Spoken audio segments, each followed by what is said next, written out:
வணக்கம் நண்பர்களே, நான் Elango, insurance factory Elango, LIC of India chief life insurance advisor.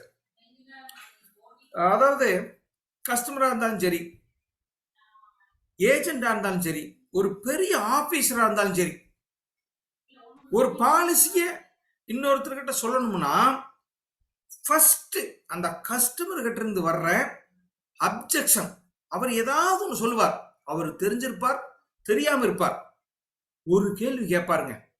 இந்த 1.5 வருஷத்துல மக்கள் கிட்ட தெரிஞ்சோ தெரியாமலோ, தப்பாவோ, அரசியலுக்காகவோ, ஒரு எதிர்ப்புக்காகவோ, நிறைய பிரச்சனைகளுக்காகவோ பரப்பப்பட்ட விஷயம் ஒரே ஒண்ணு தெரியுங்களா? எல்ஐசி பிரைவேட் ஆயிருச்சு. எல்ஐசி சேல் பண்ணிட்டாங்க. எல்ஐசிங்கிறது கவர்மெண்ட் கம்பெனி கிடையாது. ஷேர் மார்க்கெட்ல வந்துருச்சு எல்ஐசி. அதனால அதை ஏமாத்திடுவாங்க. அதாவது அவங்க அறிவுக்கு உட்பட்ட மாதிரி அந்த தவறான கருத்தை புரிஞ்சுக்கிட்டு உங்ககிட்ட கேட்பாங்க. அல்லது உங்களுக்கும் அப்படி ஒரு சந்தேகம் இருக்கும். கஸ்டமரா இருந்தீங்கன்னாலும் சரி, ஏஜென்டா இருந்தாலும் சரி, இப்படி ஒரு சந்தேகத்தை மனசுல வச்சுட்டா நான் பாலிசி எடுக்க மாட்டேன். என்னோட கஸ்டமர் இப்படி ஒரு சந்தேகத்தோடு இருந்தார்னா உங்ககிட்ட பாலிசி எடுக்க மாட்டார். அது தப்பா சரியாங்கிறது அப்புறம், ஆனா பாலிசி எடுக்க மாட்டார். நண்பர்களே, நான் மறுபடியும் சொல்றேன், நீங்க கஸ்டமரா இருந்தாலும் சரி, ஏஜென்டா இருந்தாலும் சரி, first fact finding. Fact finding அப்படின்னா உண்மையா பேசுவோம் சார், உண்மையா சொல்லுவோம். நான் இன்னைக்கு என்ன பண்ண போறேன்னா, எல்ஐசிங்கிறது பிரைவேட்டா கவர்மெண்டா, உண்மையான தகவலின் அடிப்படையில் பேச போறேன். அடுத்தது டேட்டாவின் அடிப்படை. டேட்டான்னு என்ன சார்? டேட்டா கம்ப்யூட்டர்ல அடிச்சு பாருங்க, கூகுள் அடிச்சு பாருங்க, அது என்ன சொல்லுதோ அதை வச்சுதான் நான் பேசுறேன். சும்மா அதாவது சார் அப்படி இல்லை சார், அப்படி இல்லை சார், அப்படி நான் பேசல. டேட்டாவின் அடிப்படையில் பேசுகிறோம். சயின்டிபிக் டேட்டாவின் அடிப்படையில் பேசுகிறோம். இன்னைக்கு அதான். அப்ப என்ன பண்ண போறோம்? எல்ஐசி பிரைவேட்டா கவர்மெண்டாங்கிறத சயின்டிபிக்கா ஃபேக்ட் ஃபைண்டிங் மெத்தட்ல நாம் இன்னைக்கு பார்க்க போறோம். ரெடியா தலைவர்களா? ஒரு எஸ் போடலீங்களா? போலாம். ஒய்எஸ் போடலாம், வெரி எஸ் போடலாம். 61 முகவர்கள் இருக்கிறீங்க. இப்போ நீங்க ஒரு எஸ் போடுங்க. ஒய்எஸ் போடலாம், வெரி எஸ் போடலாம். எப்படி சார்? அறிவியல் பூர்வமா நம்ம இன்னைக்கு பேச போறோம். சும்மா சென்டிமெண்டலாக சார், சென்டிமெண்ட் வேலைக்காகாது. அறிவியல் பூர்வமாக எல்ஐசிங்கிறது பிரைவேட்டா கவர்மெண்டா, அதைத்தான் பார்க்க போறோம். நண்பர்களே, 25 முகவர்கள் எஸ் போட்டிருக்கீங்க, வாழ்த்துக்கள். இது போதும், பார்த்துக்கலாம். சரி சரி. இப்போ எப்பவுமே எல்லா சினிமாவிலையுமே தலைவர்களே இப்பெல்லாம் பாத்தீங்கன்னா கிளைமேக்ஸோட ஒரு சீனை காமிச்சிருவாங்க முதல்ல எடுத்தோன்னே. எப்படி? கிளைமேக்ஸோட ஒரு சீனவோ போட்டோவோ காமிச்சிருவான் முதல்ல எடுத்தோன்னே. அதுக்கப்புறம் தான் படத்துக்குள்ளேயே போவான். அதே மாதிரி தான் நானும் காமிக்கிறேன். எல்ஐசி சேர்மன் ஹேண்ட் ஓவர் 2445 லட்சம் கோடிகள் சார். 2441 ரூபாய் இல்லை, 2441 லட்சம் கோடி கவர்மெண்ட் ஆஃப் இந்தியாவுக்கு கொடுத்திருக்கான் சார். சார் 2441 கோடி ரூபாய் கவர்மெண்ட் ஆஃப் இந்தியாவுக்கு எல்ஐசியோட சேர்மன் கொண்டு போய் கவர்மெண்ட் ஆஃப் இந்தியாவோட நிதியமைச்சருக்கு கொடுத்துட்டு வந்திருக்கார். நல்லா புரிஞ்சுக்கணும். 2441 கோடி ரூபாயை கொண்டு போய் யார்கிட்ட கொடுத்துருக்காங்க? சேர்மன், அதாவது சாரி, எல்ஐசியோட சேர்மன் கொண்டு போய் கவர்மெண்ட் ஆஃப் இந்தியாவோட பினான்ஸ் மினிஸ்டர் கிட்ட கொடுத்துட்டு வந்திருக்கார்.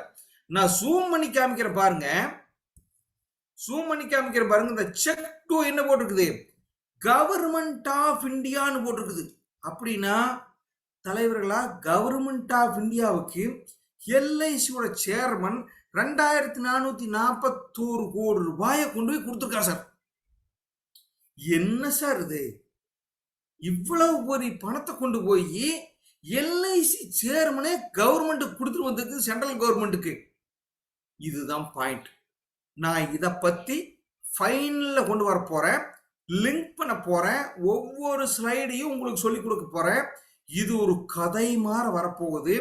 அதனால தயவு செஞ்சு கடைசி ஸ்லைடு வரைக்கும் இருந்தீங்கன்னா, எதுக்கு சார் எல்ஐசி சேர்மன் 2441 கோடி ரூபாயை கொண்டு போய் கவர்மெண்ட் ஆஃப் இந்தியாவுக்கு கொடுத்தாரு, நிர்மலா சீதாராமனுக்கு எதுக்கு கொடுத்தாரு, இத கண்ணுக்கு போறீங்க.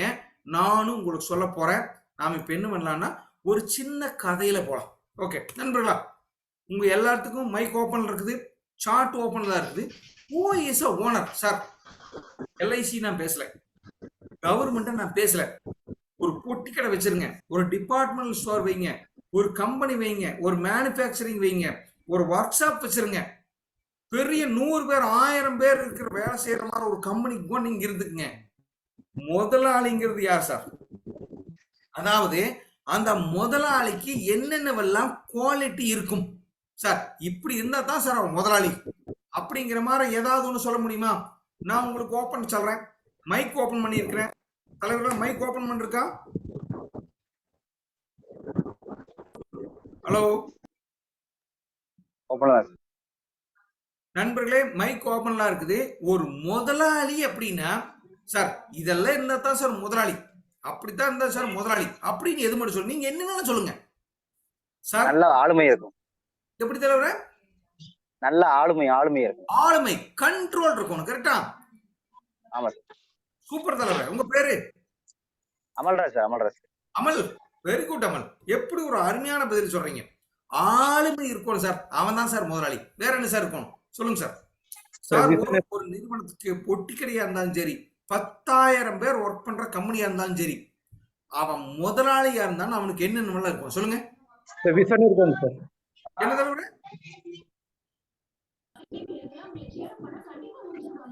எனக்கு புரியல நண்பர்களே. சாட் பாக்ஸ் இருக்குது, டைப் பண்ணுங்க. நிர்வாக திறமை, அறிவு நல்லது சாலின் மேடம். பர்ஃபெக்டா? பர்ஃபெக்ட்னு எப்படி?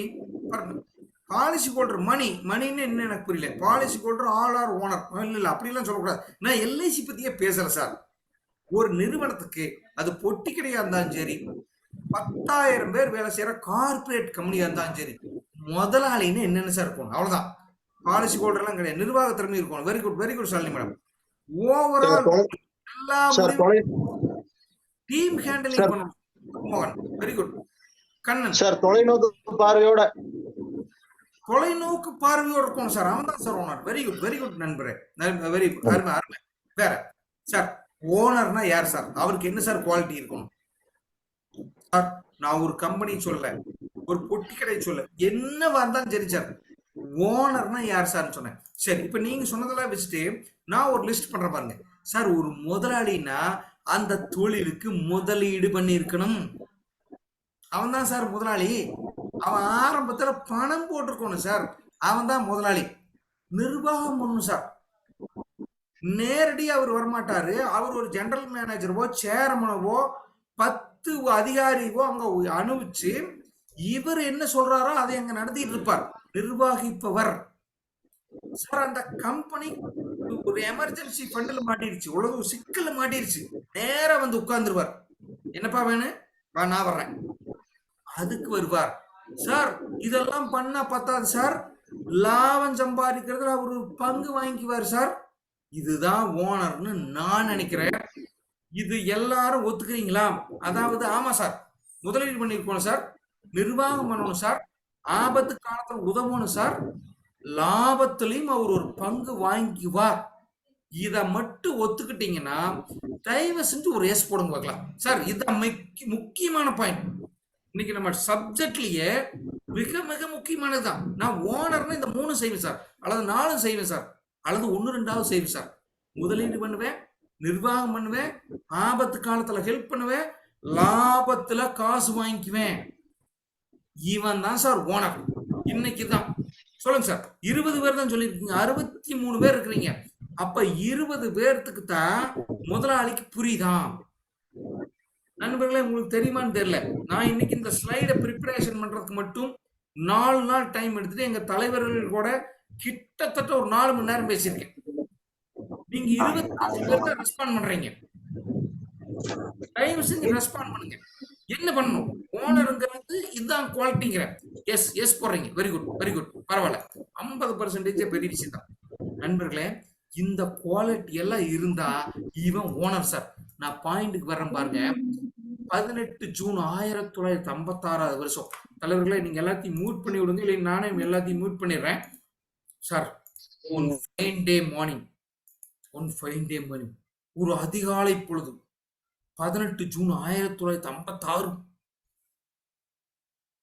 சென்ட்ரல் கவர்மெண்ட் ஆஃப் இந்தியா ஒரு சட்டத்தை போட்டான் சார். நண்பர்களே, இது கதையில உண்மை. 256 லைஃப் இன்சூரன்ஸ் கம்பெனிகள் இந்தியாவில் இருக்கு சார். சின்னதும் பெருசும் என்னென்ன இருக்கா, அவனவன் ரூல் போட்டுக்கிறான், அவனவன் பிரீமியம் வாங்கிக்கிறான், கிளைம் செட்டில் பண்றானா தெரியாது, பணம் வாங்குறானா தெரியாது, மெச்சூரிட்டி கொடுக்குறானா தெரியாது. 256 கம்பெனிகள் இந்தியாவில் இருக்கு. இதை எதிர்த்து ஒரு எம்பி பாராளுமன்றத்தில் குரல் கொடுக்கிறார் 1956 சுதந்திரத்துக்கு அப்புறம். ஏப்பா இப்படி எல்லாம் இருக்க என்ன பண்றீங்கிறார். அதுக்கப்புறம் செம்மையான முடிவெடுக்குது இந்தியன் கவர்மெண்ட் பாராளுமன்றத்துல. நல்லா புரிஞ்சுக்குங்க, பாராளுமன்றத்துல சொன்னா அது இந்தியன் கவர்மெண்டோட வார்த்தை.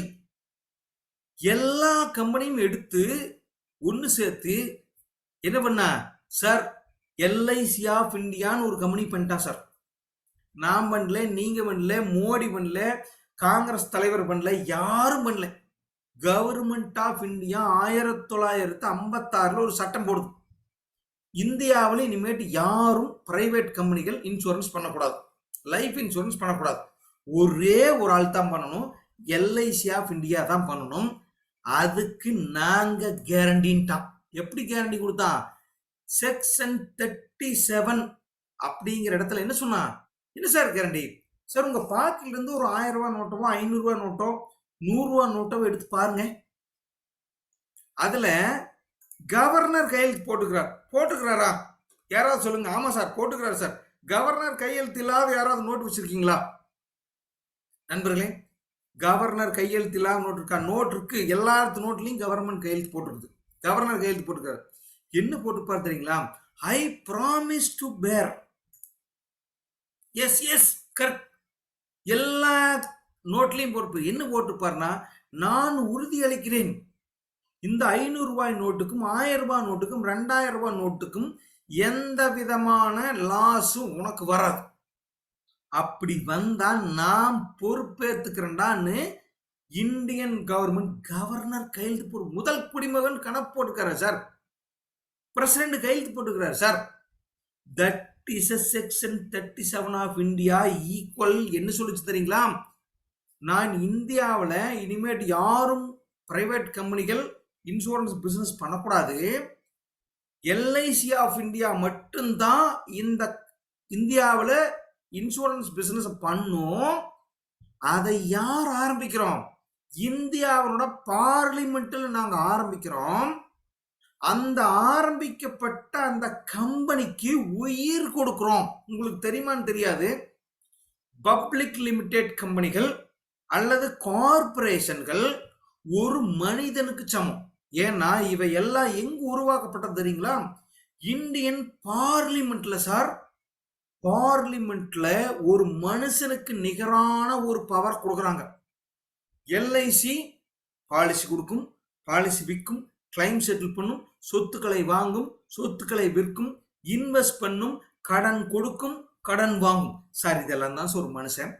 சட்டப்பூர்வமாக ஒரு மனுஷனுக்கு ஈக்குவலா 1956 ஒரு கம்பெனியை உருவாக்கி அதுக்கு பின்னால இந்தியன் கவர்மெண்ட் நின்னுட்டு என்ன சொல்லியிருக்கு? Government guarantee to all policy holder. என்ன சொல்லியிருக்காங்க தெரியுங்களா?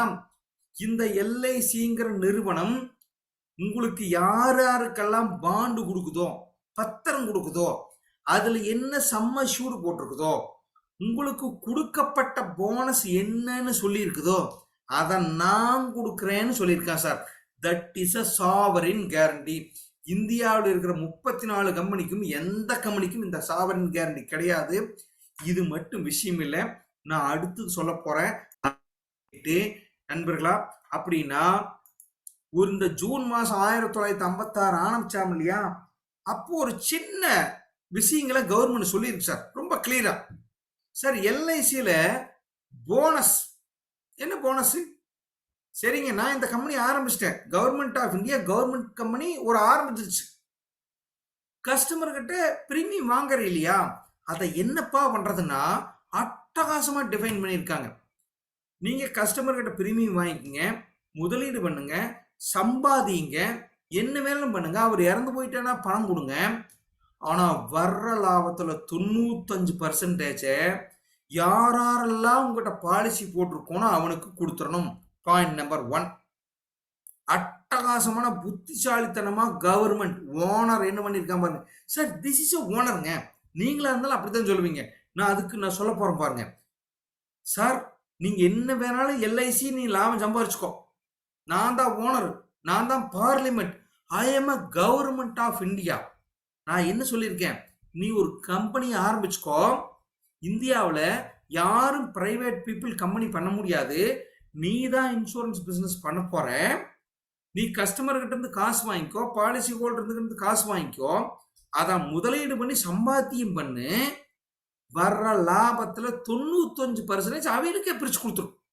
யார் எவ்வளவு பிரீமியம் கட்டிருக்காங்களோ கொடுத்துரு, 5% எனக்கு கொடுத்துரு. That is a main point.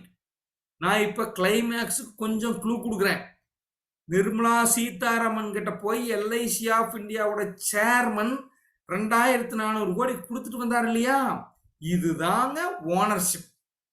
நான் சொன்ன பாயிண்ட்டுக்கு வர்றேன் பாருங்க நண்பர்களே. இந்தியா 1956 30 கோடி எல்ஐசி கொடுத்துச்சுங்க சார். கம்பெனி ஆரம்பின்னு எல்ஐசி சொல்லிடுச்சு, சட்டம் போட்டுச்சு. டேபிள் வேணும், மேஜை வேணும், பில்டிங் வேணும், கார் வேணும், எல்லா வசதியும் வேணும் இல்லையா. இதுக்காக என்ன பண்ணுச்சுன்னா இந்தியன் கவர்மெண்ட் ஒரு 30 கோடி கொடுத்துச்சுங்க. நான் 30 கோடி முதலீடு பண்றேன். 30 கோடி முதலீடு பண்ணிட்டு இந்தியன் கவர்மெண்ட் என்ன சொல்லுச்சு தெரியுமா?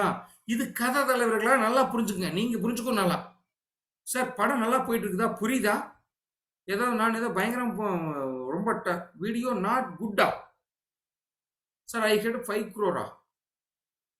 என்னப்பா ஓகேவா? ஓகே மட்டும் ஒரு எஸ் போடுங்க. வீடியோ நல்லா போயிட்டு இருக்குதா, ஆடியோ நல்லா போகுதா? ஏதோ 5 கோடி 10 கோடி எல்லாம் போட்டுக்கிறாங்க, எனக்கு புரியல. வீடியோ நாட் குட்டுங்கிறாரு தலைவர், கரெக்டா இருக்கா? இப்போ எஸ் போடுறாங்க. Very good very good very good தலைவர்களே, நன்றி. அதாவது இந்தியன் கவர்மெண்ட் 1956 ஒரு எல்ஐசிங்கிற ஒரு கம்பெனி ஆரம்பிச்ச போது சார், அந்த கம்பெனியை மட்டும் ஆரம்பிச்சுட்டீங்க, குழந்தை பத்துட்டீங்க, பேர் வச்சாச்சு சார். அந்த குழந்தைக்கு பால் வாங்கி கொடுக்கணும், தங்கறக்கு இடம் வேணும், ட்ரெஸ் வேணும், இதெல்லாம் தான் விஷயம். எல்ஐசி என்ன பண்ணுச்சுன்னா கவர்மெண்ட் ஆஃப் இந்தியா 30 கோடி எல்ஐசி கொடுத்துருச்சு. இந்தா பில்டிங் வாங்கிக்கோ, சேர் வாங்கிக்கோ, கார் வாங்கிக்கோ, பிரிண்ட் எடுத்துக்கோ, என்ன வேணும் பண்ணிக்கோ, ஆள் எடுத்துக்கோ, சம்பளம் கொடு. ஆனா ஒன்னே ஒண்ணு, இந்த 30 கோடி எனக்கு திருப்பி கொடுக்க வேண்டாம். செம்மையான brilliant move. That is a government. என்ன பண்ணி தெரியுங்களா, இந்த 30 கோடி எனக்கு கொடுக்க வேண்டாம், எப்பவெல்லாம் வருஷமா நீ லாபம் சம்பாதிக்கிறியோ அதுல 5% எனக்கு கொடுத்துட்டு 95% அந்த உனக்கு முதலீடு பண்ணான் இல்லையா, பாலிசி போட்டானே அவனுக்கு போனஸா கொடுத்துட்டான்.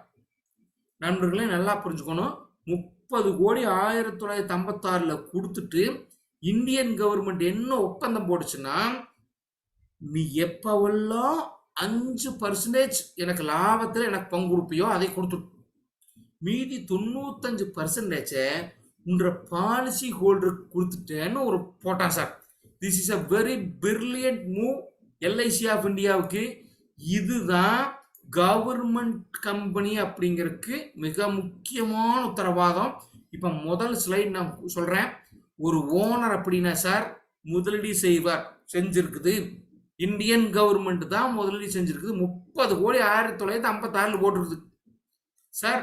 அண்டர் பினான்ஸ் மினிஸ்ட்ரி, எல்ஐசி ஆகட்டும் என்ன பேங்கா இருந்தாலும் பினான்ஸ் மினிஸ்ட்ரி கிட்ட கீழே தான் வரும். அதனால தான் நிர்மலா சீதாராமன் கிட்ட கொண்டு போய் ஒவ்வொரு வருடம் சேர்மன் பணம் கொடுத்துட்டு வராரு, நிர்வாகம் பண்றவரு.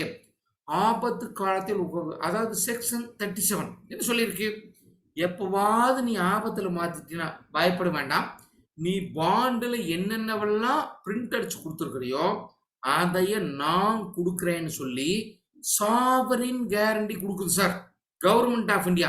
அதுதான் ஆபத்து காலத்தில் உதவுவர். லாபத்தில் பங்கு அதான் வருஷம் வருஷம் பார்க்குறோம் சார். இது ஒவ்வொரு வருஷம் நடக்குது. போன வருஷம், அதுக்கு முந்தின வருஷம், அதுக்கு முந்தின வருஷம், ஒவ்வொரு வருடமும் அந்த நிதியமைச்சர்கிட்ட கொண்டு போய் எல்ஐசியோட சேர்மன் செக்க கொடுத்துட்டு வருவார்.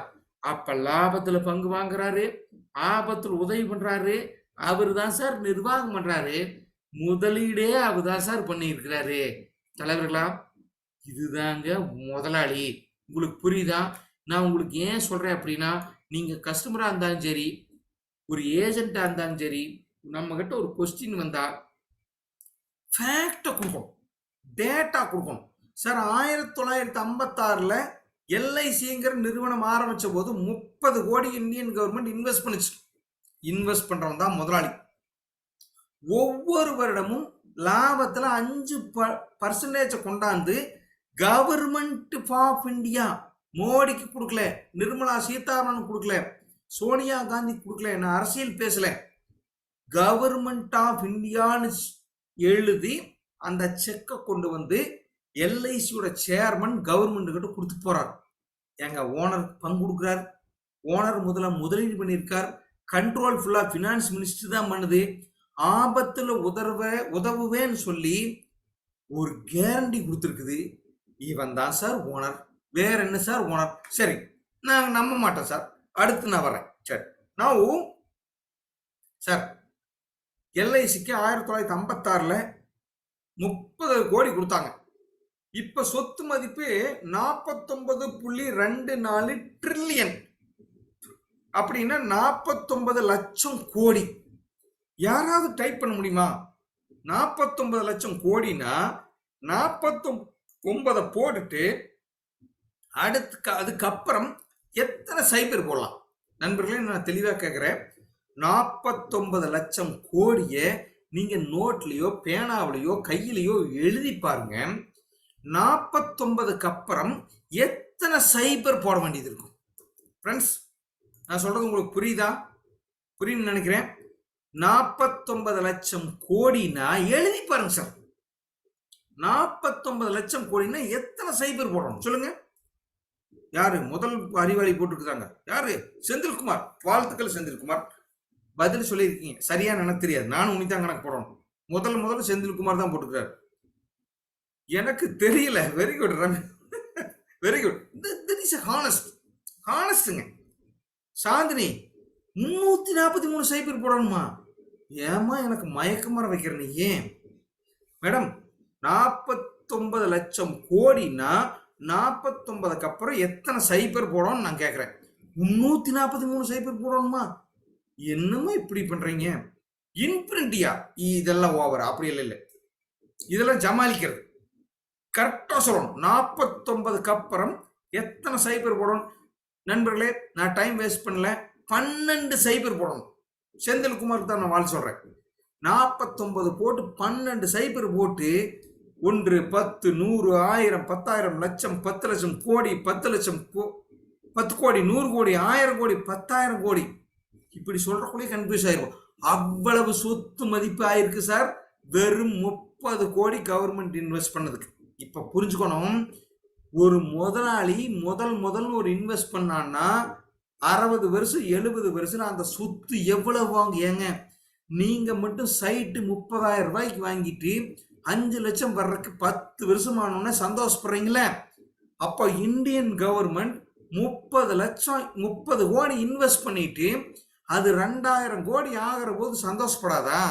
அப்ப மட்டும் நம்மளுக்கு கஷ்டமா இருக்குது. மைண்ட்ல வச்சுக்கணும். அடுத்த ஸ்லைடுக்கு வரேன். சரி நண்பர்களே, எல்ஐசி ப்ராஃபிட் அதாவது 5% 2022 வரைக்கும் எல்ஐசியில் யாரு சேர்மனா இருக்கிறாங்களோ 5% ப்ராப்பரா கணக்கு போட்டு வந்து கொடுத்துருவாங்க சார். ஏன் சார்? முதலே அக்ரிமெண்ட் இருக்குது, 30 கோடி கொடுத்துருக்குது. அதுக்கு என்ன அக்ரிமெண்ட்? நீங்க எப்ப லாபம் சம்பாதிச்சாலும் 5% இந்தியன் கவர்மெண்ட் கொடுத்துறணும். ஆமா கொடுத்துறேன். கொண்டு வந்து சேர்மன் கொண்டு வந்து அன்னைக்கு யார் ஃபினான்ஸ் மினிஸ்டரா இருக்கிறாங்களோ அவங்க கையில கொடுத்துருவாங்க. இது எது வரைக்கும்? 2022 வரைக்கும். சரி, ஒரு சின்ன பஞ்சாயத்து, சொன்ன பிரச்சனை, பஞ்சாயத்து கூட சொல்லக்கூடாது பிரச்சனை. நான் அதை உங்களுக்கு ஒரு சின்ன எக்ஸாம்பிள் சொல்றேன். டைம் போயிட்டு இருக்கா தலைவர்களே? டைம் என்ன? கரெக்டாக தான் போயிட்டு இருக்கு. ஓகே ஓகே நண்பர்களே, அதாவது சார் நான் ஒரு மெயின் ரோட்ல ஒரு 100 சென்ட் வச்சிருக்கேன் சார், 1 ஏக்கரா வச்சிருக்கேன் சார். எப்படி? மெயின் ரோடு 100 சென்ட், அது தரிசு, அது எதுவுமே பண்ண முடியாது. ஆனா அங்க ஒரு ஓனர் வர்றார், ஒரு பெரிய ஆள். சார் நான் உங்க 100 சென்ட்ல மெயின் ரோட் மேல் இருக்குது, நான் ஒரு ஹோட்டல் கட்டி அங்க ஹோட்டல் தொழில் பண்றான்னு இருக்கிறேன், நானே பண்ணிக்கிறேன், நான் உங்களுக்கு மாசம் மாசம் வாடகை கொடுத்துறேன், எவ்வளோ சார் வேணுங்கிறார். எனக்கு என்ன சொல்றதுன்னு தெரியல. 1 லட்ச ரூபா கொடுங்கன்ட்டேன். ஓகேன்ட்டார். சார் நான் கிட்டத்தட்ட 1956 இருந்து 2022 வரைக்கும் மாசம் மாசம் 1 லட்சம் வாங்கிப்பேன் சார். சார் அங்க நான் பில்டிங் கட்டல, ஒண்ணுமே பண்ணல, லேண்ட் என்றது. சார் மறுபடியும் சொல்றேன், பேசிக் என்றது, அது என்ற தாத்தன் பாட்டம் முப்பாட்டம் போட்டது, அங்க வாங்கிட்டு இருக்கிறேன். மாசம் மாசம் 1 லட்சம் போய் வாங்கியிருப்பேன். இப்போ நான் என்ன பண்றேன்னா, இந்த லேண்டை கொடுத்தது மட்டும் இல்லாம என் பையன் பிள்ளைகள இப்போ +2 முடிக்குது, ஃபாரின் போகணுங்கிறா புள்ள, பையன் பெரிய காலேஜில் சேரணுங்கிறா, 25 லட்சம் வேணுங்கிறான். எங்கிட்ட 25 லட்சம் இல்லை, ஏன்னா ஒரு லட்சம் மாசம் மாசம் வாடகை வாங்குவேன், அதை நான் ஸ்கூலுக்கு கட்டிடுவேன். எங்கிட்ட திடீர்னு 25 லட்சம் காசு இல்லை. என் பையன் சொல்றா, அப்பா வீடு கட்டணும்ப்பா, பொண்ணு சொல்றா கார் வாங்கணுங்கிறா. எப்படி? பையன் வீடு கட்டணுங்கிறான், பொண்ணு வீடு கட்டணுங்கிறா, கார் வாங்கணுங்கிறா, படிக்க வைக்கணுங்கிறா. என்கிட்ட பணம் இல்லை, நான் மாசம் மாசம் 1 லட்சம் தான் வாங்குவேன். இப்பதான் எனக்கு ஒரு சின்ன ஐடியா வருது. 100 சென்ட் இருக்கு, நான் ஒரு 1.5 சென்ட் ரோட் ஓரமா, ஒரு ஓரமா இருக்கிற ஒரு 100 சென்ட்ல ஒரு 1.5 சென்ட் விற்கிறேன் சார். சார் எங்க ஊர்ல ஒரு சென்ட் 10 லட்சம், 1.5 சென்ட்டுக்கு 15 லட்சம். Very good. அதையும் நான் என்ன பண்றேன், அப்படி வாங்குற காலில் ஒரு சென்டா 2 சென்டா விற்கிறேன் சார். ஒவ்வொருத்தரும் 1 லட்சம் கொடுத்தவங்களுக்கெல்லாம் கொடுத்துட்டேன். அப்ப வெறும் 100 சென்ட்ல 1 சென்ட் 1.5 சென்ட்டை மட்டும் வித்துட்டேன். எனக்கு அந்த வாடகை கொடுத்துட்டு இருந்தான் பாத்தீங்களா, மாசம் மாசம் 1 லட்சம். அவன் அடுத்த மாசம் வாடகைக்கு வரும்போது என்ன சொல்றான், தலைவரே 100 சென்ட் நீங்க வச்சிருந்தீங்க, நான் உங்களுக்கு 1 லட்ச ரூபாய் கொடுத்துட்டு இருந்தேன், இப்ப 100 சென்ட் உங்ககிட்ட இல்ல, 1.5 சென்ட் வித்துட்டீங்க, அது வேற யாரோ ஓனரு, நான் அவங்களுக்கு ஒவ்வொருத்தருக்கும் 1000 ரூபாய் கொடுத்துருவேன்ட்டு ஒரு 10,000 அங்க கொடுத்துட்டு 15,000 அங்க கொடுத்துட்டு 85,000 மட்டும் எங்க கொண்டாந்து கொடுத்துருவோம். சார் இது நியாயம் தானே சார்? 100 சென்ட் இருக்கிற போதுக்கு 1 லட்சம் வாங்கினேன், இப்ப எங்கிட்ட 85 சென்ட் தான் இருக்குது, 10 சென்டோ 5 சென்டோ வித்துட்டேன். அப்ப அந்த 15 சென்ட்டுக்காரங்கிட்ட 15 பேர் வாங்கியிருப்பான், ஒவ்வொருத்தங்களுக்கும் கொண்டு அவர் 1000 ரூபாய் கொடுத்துட்டு எங்கிட்ட மிச்சம் 80,000 மட்டும் கொடுப்பாரு. நிர்மலா சீதாராமன் கிட்ட நான் செக் கொடுத்தேன், போன வருஷம் 2,44,000க்கு. இந்த வருஷம் எங்கிட்ட அந்த ஷேர் இல்லை. நான் என்ன பண்ணிட்டேன்னா, நண்பர்களே நல்லா புரிஞ்சுக்கணும், கன்ஃபியூஸ் ஆகாதீங்க. எல்ஐசி அவன் 30 கோடி போட்டான் இல்லைங்களா, அதுக்கு கொஞ்சம் ஷேர் இருக்கு இல்லையா, எல்ஐசிக்கு நிறைய பிரச்சனை வந்துருச்சார். ஏன் சார் ஷேர் விற்கணும் அப்படின்னா, நண்பர்களா இன்ஃப்ராஸ்ட்ரக்சர் கட்டணும், பாலம் கட்டணும், ரோடு போடணும், டேம் கட்டணும், விவசாயத்துக்கு பண்ணணும், காசு இல்லை. சொத்து என்றது சார் எல்ஐசின்னு சொன்னா வேற பிரயோஜனம் இல்லை. நிர்மலா சீதாராமனுக்கு வெறும் 2,500 கோடி தான் வருது. கவர்மெண்ட் ஆஃப் இந்தியா என்ன நினைச்சதுன்னா, எனக்கு 2,500 கோடி பத்தாது சார், எங்கிட்ட 2 லட்சம் கோடியா மாறி இருக்குது. எப்படி? 30,000 கோடி கொடுத்தது, 30 கோடி கொடுத்தது 2 லட்சம் கோடியா மாறி இருக்குது. எனக்கு அந்த 1.5 சென்ட் இருந்து கொஞ்சம் வித்துரு, எனக்கு நீ மாசம் மாசம் கொடுக்கறது வருஷம் வருஷம் கொடுக்கற வட்டியும் கூட கம்மி பண்ணிக்கோ, எனக்கு பணமா வேணும்டான்னு சொன்னதுனால கவர்மெண்ட் ஆஃப் இந்தியா 5% வச்சிருந்தது இல்லையா ஷேரு, அதைய அவனோட 2 லட்சம் கோடி, மறுபடியும் சொல்றேன், எல்ஐசியோட மொத்த சொத்து 45 லட்சம் கோடி. ஆனா அந்த 30 கோடி எவ்வளவு வளர்ந்து நிக்குதுங்க? 2 லட்சம் கோடி வளர்ந்துருக்குது. அதுக்கு தான் ஒவ்வொரு வருஷமும் லாபத்துல பங்கா கொண்டு 2500 கோடி கவர்மெண்ட் ஆஃப் இந்தியாவுக்கு எல்ஐசி சேர்மன் கொடுத்துட்டு இருக்கிறார். இப்ப என்ன பண்ணுது? சார் எனக்கு அவ்வளவு ஷேர் வேண்டாம், நான் கொஞ்சத்தை விற்கிறேன்னு சொல்லி 10 சென்ட வித்துட்டார், 15 சென்ட வித்துட்டார். வித்ததுக்கு அப்புறமா இப்போ ஒரு சின்ன கணக்கு சொல்றேன். அடுத்த மாசம் அந்த ஹோட்டல் நான் லீஸு கொடுத்துட்டு இருந்தேன் இல்லையா சார், நான் கதையும் ரியாலிட்டியும் மாத்தி மாத்தி சொல்றேன், கன்ஃபியூஸ் ஆகக்கூடாது. நான் ஒரு 100 சென்ட் லேண்ட் வச்சிருந்தேன். நான் ஒருத்தங்கிட்ட 1 லட்ச ரூபாய் மாசம் மாசம் வாடகை வாங்கிட்டு இருந்தேன். எனக்கு கல்வி கடன் என்ற குழந்தைங்களை படிக்க வைக்க வேண்டிய ஒரு அர்ஜென்ட் வந்ததுனால நான் ஒரு 15 சென்ட வித்துட்டேன். 15 சென்ட வாங்கினவே ஒருத்தன் இல்லை, 10 பேர் 100 பேர் ஒரு சென்ட வாங்கிட்டான். அவன் அதுல ஒரு building கட்டிட்டான்.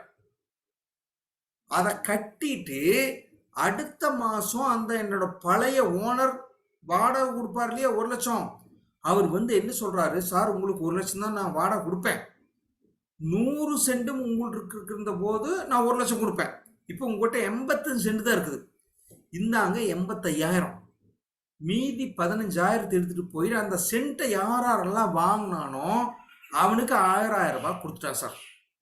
This is a concept, இதுதான் விஷயம். அப்போ நான் ஏன் விக்கிங்கிறது ஒரு தலை சொல்லிட்டு now sold LIC 1.5% of the share. Sir LIC விற்கல, அவன் 30 கோடி போட்டான் சார், அதுக்கு 2 லட்சம் கோடியா வளர்ந்துருக்குது சார், அவனோட முதலீடு சார். அவன் யாருக்கோ வித்துட்டு போறான் சார். எல்ஐசிக்கு என்ன சார் நட்டம்? அதே 5% லாபத்தை கொண்டு போய் போன 2 வருஷத்துக்கு முன்னால் இருக்கிற வரைக்கும் இந்தியன் கவர்மெண்ட்டுக்கு மொத்தமா கொடுத்தேன். இப்ப அப்படி கொடுக்கல, மொத்தமா கொண்டு போய் கொடுக்கறதுல 3.5% மட்டும் கவர்மெண்ட்டுக்கும், மீதி இருக்கிற 1.5% ஷேர் மார்க்கெட்ல எவனவனெல்லாம் எல்ஐசியோட ஷேரை வச்சிருக்கானோ அவனுக்கு கொடுத்துட்டு போயிருவான் சார் எல்ஐசி சேர்மன். நண்பர்களா புரிஞ்சுதா? நான் ரொம்ப சிம்பிளாகவும் சொல்லியிருக்கேன். முதல்ல 5% ஷேரை எல்ஐசியோட சேர்மன் கொண்டு போய் கவர்மெண்ட் ஆஃப் இந்தியாவுக்கே கொடுத்தார். இப்ப அப்படி கொடுக்கல, 3.5% கொண்டு கவர்மெண்ட் கிட்ட 2,441 கோடியை கொடுத்து போட்டு மிச்சம் இருக்கிற அந்த 500 கோடி 600 கோடியை ஷேர் மார்க்கெட்டுக்காரங்கிட்ட கொடுத்துட்டான். அவனை மிச்சம் யாரெல்லாம் எல்ஐசியோட ஷேர் வச்சிருக்கானோ அவனுக்கு கொடுத்துருவான். மை கொஸ்டியன், இதுல எல்ஐசிக்கு எங்க நஷ்டம் வருது? நான் மைக் ஓப்பன்ல தான் வச்சிருக்கேன், சொல்லாமா? எல்ஐசிக்கு நஷ்டம்னா எஸ்ன்னு சொல்லுங்க, இல்லைன்னா நோ சொல்லுங்க. இல்ல சார் எல்ஐசிக்கு நஷ்டமே இல்லை சார், 5% ஷேரை என்ற முதலாளி கொடுக்கணும் சார். இப்ப முதலாளி ரொம்ப பேர் ஆயிட்டாங்க, பார்ட்னர் ஆயிட்டாங்க, அவனுக்கு நான் கொண்டு கொடுத்துட்டு போறேன் சார். எல்ஐசிக்கு என்ன சார் நட்டம்? சார் நான் மறுபடியும் முக்கியமான பாயிண்ட்டுக்கு வந்திருக்கேன், ரொம்ப சிம்பிளா எக்ஸ்பிளைன் பண்ணியிருக்கேன், டெக்னிக்கலா எக்ஸ்பிளைன் பண்ணியிருக்கேன். அடுத்து இன்னும் நான் டீப்பா போறேன். நோ சார் போறீங்க, வெரி குட் வெரி குட் நண்பர்களே. No migrated by current expense. எனக்கு எந்த பிரச்சனையும் இல்லை, நான் என்னோட செலவுக்காக வித்தேன். ஏன் வித்தேன்னு சொன்னா சார் ரோடு போடணும், கவர்மெண்ட்டுக்கு நிறைய செலவு இருக்கு சார், டேம் கட்டணும், அதனால அது வித்து போட்டு போயிருச்சு. எனக்கு நீங்க மாசம் மாசம் கொடுக்குற 2,000 ரூபாய் 2,000 கோடி எனக்கு பத்தாதுங்க வருஷம். எனக்கு பெருசா வேணுங்கிறக்கா கவர்மெண்ட் வித்துக்கு போயிருச்சு, வட்டி அதுவே விட்டு கொடுத்துருச்சு, நம்மளுக்கு என்ன? ஸோ நண்பர்களே நான் பாயிண்ட்டுக்கு வரேன். Now who is the owner of land? 100 cent land இருந்துச்சு, வெறும் 15 சென்ட் வித்து கொடுத்துட்டேன். அதை யாருக்கு கொடுத்துருக்கேன்? 15 பேருக்கு கொடுத்துருக்கேன். ஏன் சார் இந்த 85% இருக்கிற ஓனர் சொல்றத அந்த முதலாளி கேட்பானா? 15 சென்ட வித்து 15 பேருக்கு கொடுத்துருப்பானே, 1 சென்ட் ஓனர் வந்து கேட்பானா? This is a still owner of the government India. ஏன்னா சார் 85% ஷேர இந்தியன் கவர்மெண்ட் தான் சார் வச்சிருக்கு, இவன் தான் சார் ரூல் பண்றான். இந்தியன் பினான்ஸ் மினிஸ்டர் தான் எல்ஐசியை கண்ட்ரோல் பண்ணுது. அந்த பிரிச்சு பிரிச்சு வச்சிருக்கிறவங்க யாரும் கண்ட்ரோல் பண்ணல. நான் ஃபைனலுக்கு வந்துட்டேன். அதனால தான் சார் நிர்மலா சீதாராமன் இந்தியாவோட finance minister sir LIC chairman கொண்டு போய் கவர்மெண்ட் ஆஃப் இந்தியான்னு 2441 கோடிக்கு செக் கொடுத்துட்டு வந்திருக்காரு சார். நீங்க ஒரே ஒரு வார்த்தை கேட்கலாம் கஸ்டமர் கிட்ட, ஏன்யா 2400 கோடி கொண்டு எல்ஐசி கொடுக்குதுன்னா எதுக்கு கொடுக்கணும்? ஓனருங்க, ஓனருக்கு பரிசு கொடுக்கணுங்க, ஓனருக்கு பங்கு கொடுக்கணுங்க. இந்த பிக்சர் நான் சொல்லிங்க, நீங்களே தேடி பாருங்க, சொல்லிட்டு கூகுள் எடுத்து காமிங்க. ஃபர்ஸ்ட் ஓனர் அப்படிங்கிறவனுக்கு நான் என்ன சொன்னேன், பங்கு கொடுப்பேன், கண்ட்ரோல் பண்ணுவான், உங்களுக்கு ஆபத்து காலத்தில் உதவுவான், அதெல்லாம் அப்புறம் சொல்றேன். Very good sir. ஏன் சார் நான் பங்கு கொடுக்கணும்? கவர்மெண்ட் இந்தியாவுக்கு தான் சார் பங்கு கொடுக்குறேன். ஓனர் யார் சார்? டாட்டாவுக்கு கொடுத்தனா, பிர்லாவுக்கு கொடுத்தனா, அம்பானிக்கு கொடுத்தனா? யாருக்கு கொடுக்கலையே, கவர்மெண்ட் ஆஃப் இந்தியாவுக்கு தான் சார் கொடுத்துருக்குறேன். அவன் தான் சார் ஓனர். நீங்க வேணா செக் பண்ணிக்கங்க சார். நண்பர்களே, இந்த கதை கரெக்டாக புரியுதா? நான் அடுத்தது முக்கியமான ஃபேக்ட் ஃபைண்டிங் போக போறேன். இந்த நான் சொன்ன கதை புரிஞ்சுதா? எப்போ எல்ஐசி ஆரம்பிச்சாங்க, கவர்மெண்ட் எவ்வளவு போட்டுச்சு, என்ன அக்ரிமெண்ட் போடுச்சு, எவ்வளவு ஷேர் ஆச்சு, 2022ல் ஷேரை வித்தாங்க, அதில் ஒரு 15 சென்டை வித்து போட்டு அதுலேருந்து காசை வாங்கிட்டாங்க. ஸ்டில் 2440 கோடி 2 மாசம் கொண்டு போய் கொடுத்துட்டு வந்திருக்காங்க. Owner is a government. நீங்க நம்புறீங்களா இல்லையா? நம்புறதுன்னா ஒரு எஸ் போடுங்க. ஆமா சார் நான் நம்புறேன் சார், நான் கரெக்டா சொல்லுங்க சார், நீ எஸ் போடுங்க. நண்பர்களே, கரெக்டா போயிருக்கா? தலைவர்களா, நீங்க யாராவது சொல்ல முடியுமா கரெக்டா போகுதா படம்? எனக்கு ரொம்ப எமோஷனலா போன மாதிரி எனக்கு ஒரு ஃபீலிங். காளிமுத்து தலைவரே, செல்வன் தலைவரே, மயக்கம் போட்டு சூப்பரா போயிட்டு இருக்கு. கரெக்டா போயிட்டு இருக்கு. எல்லா லைன்லயும் இருக்கும். ஓகே சார், நான் மறுபடியும் சொல்றேன். எங்க ஓனர்னா 4 விதமான குவாலிட்டி இருக்கும்னு. பங்கு வாங்கிக்குவார், கண்ட்ரோல் பண்ணுவார். இந்த 2ஐயும் வாங்கிட்டார். ஏன் சார் எல்ஐசி சேர்மன் கொண்டு போய் 2400 ரூபாய் நிர்மலா சீதாராமன் கொடுக்கணும்? That is a point. சரி, அடுத்தது இப்படி எல்லாம் பேசுனா நம்மளுக்கு ஒத்துக்கவே மாட்டான். அது அப்படி இல்லை, அது மோடிக்கு வித்துட்டாங்க, அது ராகுல் காந்தி சொல்லிட்டாரு, என்னவா சொல்லுவான். நான் இப்ப ஒரு 3 மித்து பேச போறேன். அதாவது 3 விதமான போல்டான அல்லது ஒரு தப்பான கேள்விகளுக்கு பதில் நான் சொல்ல போறேன். 3 விதமான கேள்வி. ஃபர்ஸ்ட் மித்து என்ன தெரியுங்களா? ரூமர்னா கண்ணா பின்னான்னு பேசுவான் சார். ரூமர் நம்பர் 1க்கு ஒரு அருமையான ஒரு ஃபேக்ட் சொல்ல பாருங்க. LIC sold out sir. போய் உட்கார்ந்தோன்னே சார் அவன் 550 ரூபாய் பாலிசி தான் கொடுப்பார், 2000 ரூபாய் தான் பாலிசி கொடுப்பார், வருஷத்துக்கு 10,000 ரூபாய் தான் பிரீமியம் கட்டுவார். எல்ஐசிய பிரைவேட்டுக்கு வித்துட்டாங்க அப்படிம்பாரு. அது மோடி அந்தானிக்கு வித்துட்டாருங்க, அபானிக்கு வித்துட்டாரு, என்னவா சொல்லுவாருங்க. எல்ஐசி விற்கப்பட்டு விட்டது, எல்ஐசி இப்ப கவர்மெண்ட் கிடையாது.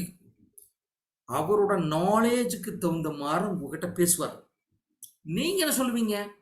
அப்படியெல்லாம் இல்லைங்க, அதெல்லாம் பொய்யுங்க, அப்படி பேசக்கூடாது. மறுபடியும் சொல்ற நண்பர்களே, அவர் அப்படி சொன்னார்னா இல்லைங்க, என்ன சார் நீங்க நம்ப மாட்டேங்கிறீங்களா?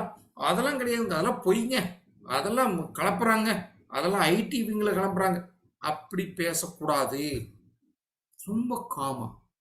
ஆனா நீங்க சொல்றதுல எனக்கும் ஒரு சந்தேகம் இருந்துச்சுன்னா, எனக்கும் அந்த சந்தேகம் உண்டுன்னா, நான் ஒரே ஒரு விஷயம் கேட்கட்டுமாண்ணா? அண்ணா நீங்க சொல்றது ஒத்துக்கிறேண்ணா. எப்படி? நீங்க சொல்றது ஒத்துக்கிற, எல்ஐசி வித்துட்டாண்ணா, அப்படியே வச்சுக்கலாம்ண்ணா. அண்ணா அப்படியே வச்சுக்கலாம். அண்ணா நான் ஒரு சின்னதா கணக்கு கேட்கறேன்னா, ஒரு பொருளை விற்கணும்னா வாங்கறக்கு ஒருத்தன் இருக்கணும், கரெக்டாண்ணா? ஆமா, பொருளை விற்கணும் வாங்கறக்கு ஒருத்தன் இருக்கணும். அப்படின்னு என்ன? அந்த பொருளுடைய மதிப்பு. சரி, என்னோட காரு 15 லட்சம்ங்கிறேன், இந்த 15 லட்சம் பணம் கொடுக்கறதுக்கு ஒருத்தன் வேணும். என்னோட வீடு 55 லட்சம்ங்கிறேன், 60 லட்சம்ங்கிறேன், அந்த 60 லட்சம் கொடுக்கறதுக்கு ஒருத்தன் வேணும் சார். 10,000 கோடி என்ற கம்பெனி சார், 1000 ஏக்கராவில் இருக்குது, 10,000 பேர் வேலை செய்யறாங்க. அந்த கம்பெனி விற்கலாம்னு இருக்கிறேன். அந்த 10,000 கோடி கொடுத்து வாங்கறதுக்கு ஒருத்தன் தயாரா இருக்கணும். அதாவது விருப்பப்பட்டா பத்தாது, அவங்கிட்ட வாங்கறதுக்கு பணம் இருக்கணும். ஒரு பொருளை விற்கணும்னா அந்த பொருளை வாங்கறதுக்கு ஒருத்தன் இருக்கணும். எல்ஐசி நீங்க வித்துட்டான்னு சொல்றீங்க, நான் ஒத்துக்கிறேன், நானும் மனசார நம்புறேன். ஆனா ஒரு பொருளை விற்கணும்னா அதை வாங்கறதுக்கு ஒருத்தன் இருக்கணுமா இருக்கக்கூடாதா? மைக்ல சொல்லுங்க, சாட்ல சொல்லுங்க சார். நண்பர்களே, நான் தெளிவா சொல்றேன். ஒரு பொருளை எல்ஐசி வித்துட்டான் சார் அப்படிங்கிறான். நான் என்ன சொல்றேன், எல்ஐசின்னு கிடையாது சார். எந்த பொருளை வித்தாலும் அதை வாங்கறதுக்கு ஒருத்தன் இருக்கணுமா இருக்கக்கூடாதா? இருக்கணும்னா எஸ்ன்னு போடுங்க. ஆமா சார், கரெக்ட் தான் சார். நீங்க கேளுங்க கஸ்டமர்கிட்ட. எல்ஐசி வித்துட்டான் பார் சார், அவன் சின்ன பையன், பொண்ணு, ஒய்ஃபு, குழந்தை யாரு வேணும் இந்த கிளம்பி கேட்குறாங்க. ஏன்னா அரசியல் காரணங்களுக்காகவும் நிறைய பிரச்சனைகளுக்காகவும் இந்த பிரச்சனை பெருசா பேசப்படுது. மக்கள் மத்தியில் கொண்டு போய் தப்பா சேர்த்துறாங்க. நீங்க தான் கரெக்டான கவுண்டர் கொடுக்கணும். நீங்க கையை கட்டிட்டு கஸ்டமர்கிட்ட சொல்லுங்க, ஏன் கரெக்டு தாங்க. ஒரு பொருளை விற்கணும்னா அதை வாங்கறக்கு ஒருத்தன் இருக்கணும் இல்லையா? ஆமா, வாங்கறதுக்கு இருக்கிறாங்கல்ல. யார் இருக்கிறாங்க? நான் சொல்றேன் தலைவர்களே, 49 லட்சம் கோடி புக் வேல்யூ. நல்லா புரிஞ்சுக்கணும். புக் வேல்யூங்கிறது சைட் வாங்க போறீங்க இல்லையா? கெய்லைன் வேல்யூ என்ற வீட்டுக்கு 70,000 தான் போட்டிருக்கான் ஒரு சென்ட். 12 லட்சம் சொல்றான் ஒரு சென்ட். அப்போ புக் வேல்யூ விட 5 மடங்கு அதிகமா இருக்கும். எல்ஐசியோட புக் வேல்யூ எவ்வளவு தெரியுங்களா? 49 லட்சம் கோடி. நான் பச்சையா கேட்கிறேன், கஸ்டமர்கிட்ட கேளுங்க சார். எல்ஐசியோட புக் வேல்யூ 49 லட்சம் கோடி. புக் வேல்யூ, மார்க்கெட் வேல்யூ 10 மடங்கு அதிகமா இருக்கும். வேணாம் சார், 2 மடங்கு அதிகமா போடுங்க. 100 லட்சம் கோடி. அப்ப 100 லட்சம் கோடி எவனாத்துக்கிட்ட இருந்தா தானே எல்ஐசி வாங்க முடியும். நண்பர்களா, நான் சொல்றது புரியுதா உங்களுக்கு? ஒரு எஸ் போடுங்க. எல்ஐசி வித்துட்டும்னே நினைச்சுக்கங்க. சரி சார், 49 லட்சம் கோடி சார். எல்ஐசியோட புக் வேல்யூ மார்க்கெட் வேல்யூ 10 மடங்கு அதிகமா இருக்கும் சார். நான் அதெல்லாம் சொல்ல, 2 மடங்கு அதிகமா போடுங்க. 100 லட்சம் கோடி எவனாத்துக்கிட்ட இருந்தா அவன் தானே வாங்க முடியும். எப்படி வாங்குவீங்க? அம்பானி வாங்குவாரா? அதானி வாங்குவாரா? ரிலையன்ஸ் வாங்குமா? எவனுமே வாங்க முடியாது சார். காசு இருந்தா தான் சார் வாங்குவீங்க. இதுக்கு ஒரு நல்ல எக்ஸாம்பிள் சொல்றேன், கஸ்டமர்கிட்ட சொல்லுங்க. ஐயா, 2024 இந்தியன் கவர்மெண்டோட டோட்டல் பட்ஜெட், மொத்த உள்நாட்டு மதிப்பு, பொட்டி கடையில் ஆரம்பிச்சு 10 பேர் வச்சிருக்கிற ஒர்க் ஷாப், டிபார்ட்மெண்ட் ஸ்டோர், 10,000 பேர் வச்சிருக்கிற கம்பெனி, கவர்மெண்ட் கம்பெனி, நீ சொந்த வருமானம், சேமிப்பு எல்லாம் சேர்த்துனா கூட இந்தியாவோட டோட்டல் உற்பத்தி, நண்பர்களே மறுபடியும் சொல்லிக்கணும், இந்தியாவோட டோட்டல் உற்பத்தியே வருஷத்துக்கு 45 லட்சம் கோடி தான் சார். ஆனா எல்ஐசியோட மதிப்பு 49 லட்சம் கோடி சார். ஏன் சார், நான் யதார்த்தமா கேட்கிறேன். நீங்க ஒரு பொருளை விற்கணும்னா வாங்குறவன் எவனாவது இருந்தா சார் விற்பீங்க. எவனுமே வாங்கவே முடியாத ஒரு பொருளை எப்படி சார் விற்பீங்க? எல்ஐசி வித்துட்டாங்கன்னு எப்படி சார் சொல்றீங்க? நீங்க சொல்லுங்க சார். இப்படி கேட்கணும். அதெல்லாம் இல்லைங்க சொல்றது. Myth number 1. மித் நம்பர் 2 போறேன் சார். பிரைவேட் ஷேர் இஷ்யூ பண்ணிட்டாங்க சார். எப்படிங்க? எல்ஐசி வந்து என்ன பண்ணிச்சுருங்க, பிரைவேட் ஷேர் இஷ்யூ பண்ணிடுச்சுங்க. அதெல்லாம் ஷேர் இஷ்யூ பண்ணிடுச்சு. என்னன்னே தெரியாம ஷேர் இஷ்யூ பண்ணுவான். ஆமாம், தயவுசுன்னு சொல்லுங்க. ஆமாம், 22.1 கோடி ஷேர்கள் சார். 22 கோடி ஷேர்களா பிரிச்சிட்டேன் சார். நான் சொன்னேன் இல்லையா, 15 சென்ட் தான் நான் வித்தேன். எப்படி? 15 சென்டையும் ஒருத்தனுக்கு விற்கல, 22 கோடி பேருக்கு வித்துருக்கேன். கற்பனை பண்ண முடியலன்னா பரவாயில்ல, அமௌண்ட் பெருசா இருக்குது. ஒருத்தனுக்கு கொடுத்தா சார் அவன் வந்து எங்கிட்ட சண்டை போடுவான். பிரிச்சு கொடுக்குற சார். சொல்லுங்க, 10,000 ஷேரை ஒருத்தனுக்கு கொடுத்துட்டாங்க கூட 22 லட்சம் மனிதர்கள் அந்த ஷேரை வாங்கிட்டு போயிட்டா சார். மறுபடியும் அந்த பழைய கதைக்கு வர்றேன் சார். 100 சென்ட் நான் வச்சிருந்தேன், ஒரு 15 சென்டை வித்தேன். 15 சென்டை யாருக்கு வித்திருக்கிறேன்? 22 லட்சம் பேருக்கு வித்துட்டேன். யாரு சார் ஓனர்? நான் மிச்சம் 85% நான் தான் ஓனர். மிச்சம் இருக்கிற 15% யாரு ஓனரு? நண்பர்களே, 22 லட்சம் பேர் ஓனர். டோட்டல் வேல்யூ 1.5% தான். இப்ப எங்கிட்ட இருக்குது என்ன மதிப்பு? 98.5% ஓனர் எங்கிட்ட தான் தலைவர்களா இருக்குது. அந்த 1.5% வாங்கிட்டு போனவன் யாரு? ஒருத்தனை இல்ல, கிட்டத்தட்ட 22 லட்சம் பேர் வாங்கிட்டு போயிருக்கிறான். கவலைப்படாதீங்க, எங்கிட்ட இப்ப 85% ஷேர் எங்கிட்ட தான் சார் இருக்குது. ஃபேக்ட் நம்பர் 3, இன்னொரு நிறைய பேர் கேட்பான், எல்ஐசி வந்து ப்ராஃபிட் பார்க்கறக்க ஆரம்பிச்சிருக்குதுங்க, அதெல்லாம் இப்ப கவர்மெண்ட் கம்பெனி இல்லைன்னா நண்பர்களா பொய். 1.5 trillion இன்வெஸ்டட் இன் இந்தியன் ரயில்வேங்க சார். இந்தியன் ரயில்வேல கிட்டத்தட்ட 1.5 லட்சம் கோடி இன்வெஸ்ட் பண்ணியிருக்கான் சார். இந்தியன் ரயில்வேக்கு ஏன் சார் பண்ணணும்? பிரைவேட் பண்ணணும்னா அவன் எங்க வேணாலும் போய் பண்ணிருக்கலாம், ஷேர் மார்க்கெட் போடலாம், மியூச்சுவல் ஃபண்ட்ல ஆரம்பிச்சுக்கலாம். இல்லை, இது ஒரு ஃபேக்ட் நண்பர்களா. இன்னும் எல்ஐசி ஆஃப் இந்தியா அரசாங்கத்துக்கு தான் உற்பத்தி பண்ணுது சார். 113 ட்ரில்லியன் கவர்மெண்ட் ப்ராஜெக்டுக்கு ரோடு, பிரிட்ஜு, பவர் ப்ரொடியூஸ் பண்றதுக்காக கவர்மெண்ட் செக்டார்ல தான் இன்வெஸ்ட் பண்ணுது. 98.5 ஓனர் இஸ் அ கவர்மெண்ட். மறுபடியும் சொல்றேன், இந்தியன் கவர்மெண்டோட நேரடி கட்டுப்பாட்டில் இருக்கிறது எல்ஐசி ஆஃப் இந்தியா தான். ரொம்ப சிம்பிளா சொன்னா தலைவரை, நான் 30,000 போட்டதுக்கு 2 லட்சம் கோடி வளர்ந்துருக்குது. வெறும் 20,000 கோடி மட்டும் நான் ஷேர் மார்க்கெட்ல 20 லட்சம் பேருக்கு வித்துட்டேன். நான் அந்த முழு கம்பெனிக்கு நான் தான் ஓனர். சாவரின் கேரண்டி கொடுத்துருக்கிறேன். நீ அதை நம்பலைன்னா ஒவ்வொரு வருஷமும் எல்ஐசி சேர்மன் கொண்டாந்து 2,000 கோடி செக் எனக்கு கொடுத்துட்டு போறாரு. சும்மாவா கொடுக்குறாரு? ஓனருக்கு தான் சார் கொடுக்குறாரு. இவர் ஓனர் இல்லாம அவர் ஏன் சார் பணத்தை கொடுக்கணும்னு சொல்லி அந்த கடைசியா முதலாவது நான் போட்ட படத்தை பிக்சரை நிறைய நான் உங்களுக்கு ஷேர் பண்றேன். அதை கஸ்டமருக்கு கொடுங்க, அவரு நம்புவார். இல்லையா கஸ்டமர் புத்திசாலிங்கிறாரா? தலைவர கூகுள் வச்சிருக்கீங்களா? கூகுள் டைப் பண்ணுங்க, மேல டைப் பண்ணிக்கிறீங்க, LIC is private or government அப்படின்னு கூகுள்ல சர்ச் பண்ண சொல்ல சார். நானே சொல்ல வேண்டாம், நீங்களும் சொல்ல வேண்டாம். அது அழகா என்ன சொல்லுது பாருங்க, life insurance corporation of India owned by government of India is provider of life insurance plans. என்ன தலைவர வேணும்? நீ உங்களையும் நம்ப மாட்டான், என்னையும் நம்ப மாட்டான், யாரையுமே நம்ப மாட்டான். கூகுள் நம்பு, நான் சொல்ல. இப்படி ஒரு அட்டகாசமான எவிடன்ஸை அந்த கஸ்டமருக்கு கொடுத்தீங்கன்னா அவர் சாட்டிஸ்ஃபை ஆவார், உங்ககிட்ட பாலிசி பிசினஸ் பண்ணுவார், நல்லா இருப்பீங்க. ஓகே.